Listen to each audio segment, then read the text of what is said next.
Have you heard of Androcide? If not, you should know what it is because you've been watching it happen for the last 5 months. Last night, around 4 a.m. Palestine time, one of the worst massacres since October 7th happened to Palestinians. As you know, for the last couple of months, Palestinians in the north of Gaza have been systemically starved and are now dying of dehydration and malnutrition. Hundreds and hundreds of aid trucks are waiting outside of the northern border of Gaza, waiting to be let in so that they can bring food and life-saving medical supplies to Palestinians who are trapped. The Israeli military and the Israeli government and now Israeli settlers have been blocking these aid trucks from getting access to the north of Gaza.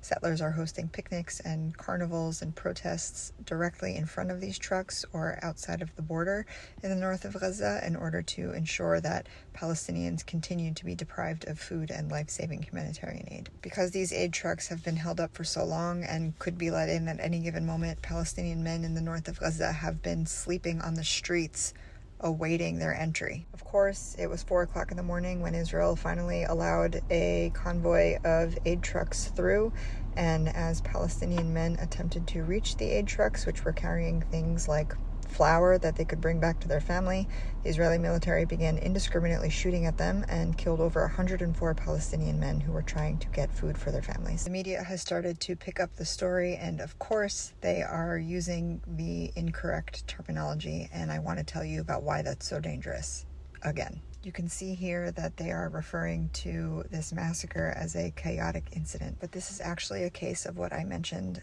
first in this video, which is androcide. Almost everyone has heard of femicide. If you haven't, it is the killing of women and girls based on their gender. Androcide is the killing of men and boys based on their gender. Now, not every killing of women is a case of femicide, and not every killing of men is a case of androcide.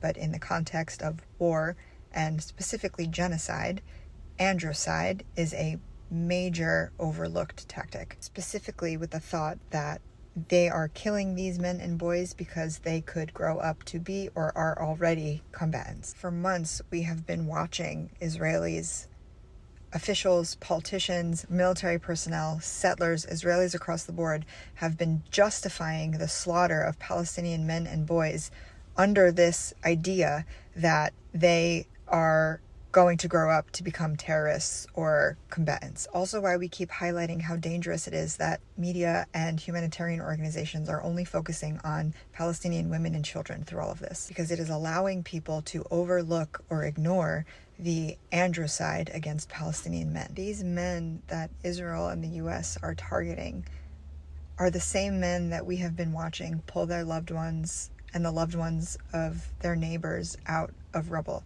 They're the men who we have watched try and find some semblance of safety and protection for their own families.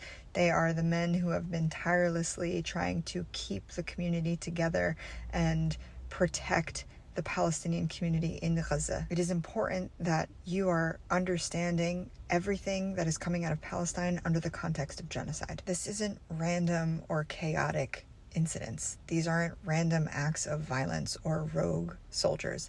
Everything that we are watching Israelis do, be they military personnel, be they Israeli police, be they Israeli settlers, every single one of them is following an order. There is nothing random about genocide. Everything is planned, everything is calculated. Letting that aid truck through at that time of the night in that area of Gaza was systemically planned so that they could execute those men and destroy a little bit more of the fabric of Palestinian life, specifically in the north of Gaza, in order to clear out that area.